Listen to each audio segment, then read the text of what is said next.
Hey there folks, welcome back to the channel. So not surprisingly, it turns out to be a very short mail day. Just two packages over the course of the week, one earlier in the week and then one later on in the week. However, not too surprising. I think we'll have to see what next week holds for us. I know I've got a lot of stuff sitting at Ship My Cards, but I also know they're backed up. There's a bunch of things that I know have been delivered that haven't been processed yet. So we'll see if I initiate a shipment, or even a small one, for next week. We'll see. I'm almost inclined to kind of ship everything out at once, but we'll see how that ends up going. I do have, like I said, two different cards, two different packages, and I'll spend a moment talking about the first one, and then I'll finish off with the second one. Pretty good pair of cards, though. Interesting. The first one is actually from the AEW set. So I did mention that I was going to start getting some of those wrestling cards in. This seller was in Canada, so I was able to have them ship it directly to me, which expedited that part of the process. But this one's interesting. And this is going to be the subject of what's going to be one of the other audio-only episodes that I'm going to do. It's been a while. I think it's been about a month since I did the last one. So I'm looking forward to actually doing another episode. So this one is from the 2021 AEW set from Upper Deck. It is the UD exclusives, so these are numbered to 100. And it is the character, Big Swole. Now here's the funny thing. I wasn't the biggest fan of Big Swole as the character, but one of the things that I kept my eye out open for was these UD exclusives, because being out of 100, out of this particular product, they're actually pretty tough to come by. Now, Big Swole is interesting because it ended up creating a bit of a controversy, kind of the way that she left AEW. I can always explain it on a later day. I'm not going to do it in this video, but if you look up Big Swole in AEW, there's quite a controversy that came out as a result of the way she left the company. So this becomes kind of an infamous one. This may be kind of a one and done with Big Swole in the product unless it's already been put on the checklist. This would be something maybe I would probably ask Billy and see, like, so is the checklist for the other ones already done and is Big Swole in them? Because this might be a one and done. So like I said, I'll leave it to you if you want to Google that and figure out what I'm talking about. Or you can always ask him one of the lives and I'll explain it briefly. It's not a big deal. But it does make it a little bit interesting, and it makes it a one and done. Now, the audio piece is going to be focusing on part of the reason why I focus my attention on the numbered cards. So obviously the autographs are the big draw.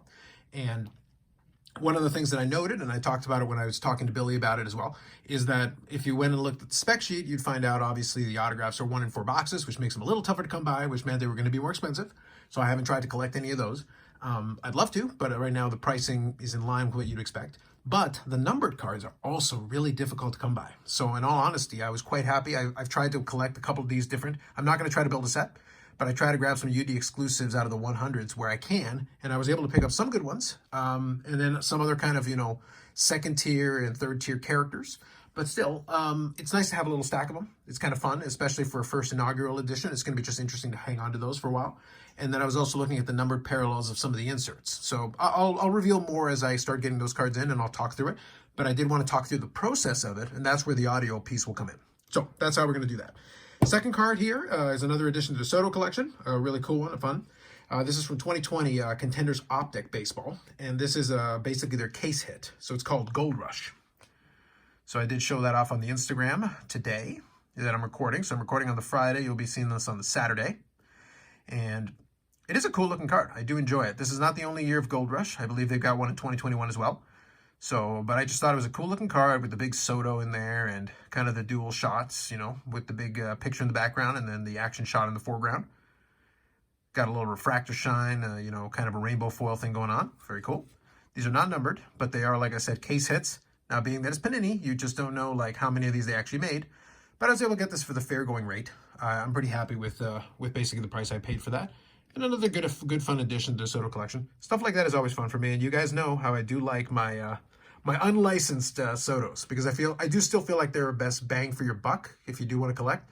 Because at this point, a lot of the numbered stuff and more limited stuff from Topps is a little bit more expensive. Doesn't mean you can't find some bargains. I have found a few, but you do have to look a little bit harder. So it's one of those things, you got to find your way of, maybe the kind of big takeaway here is find your way of collecting. This would not have been the first UD exclusive that I would have looked at, but the infamy of it and kind of me knowing the background of it and the infamy of it, plus the inaugural set, plus being one of the numbered parallels, made it a little bit more interesting to me than it would otherwise have been. The Soto, though, I did get a little bit of inspiration from Eric, those back pages, talking about some of this stuff. And then also looking at some Instagram, and Brent from Nearman Musings also, I believe, picked up one of these recently, if memory serves me. And I think he made a comment to that effect on the Instagram. So the reality is, it's just a cool card.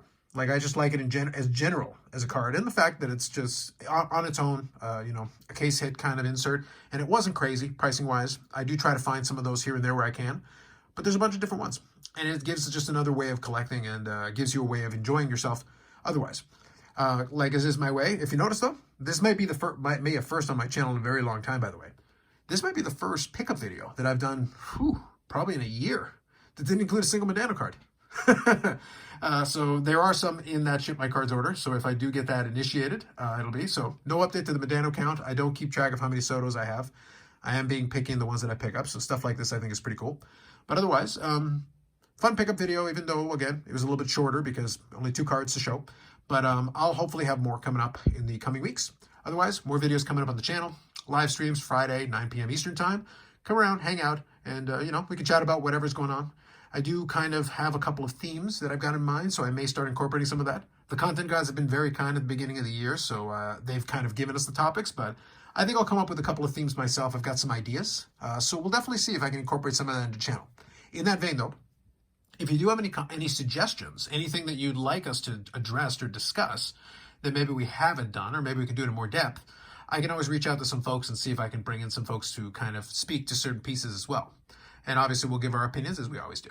Anyway, that's it for me this time around. Like if you like the video, subscribe to the channel if you haven't already. And otherwise, we'll catch you in the next one. Thanks.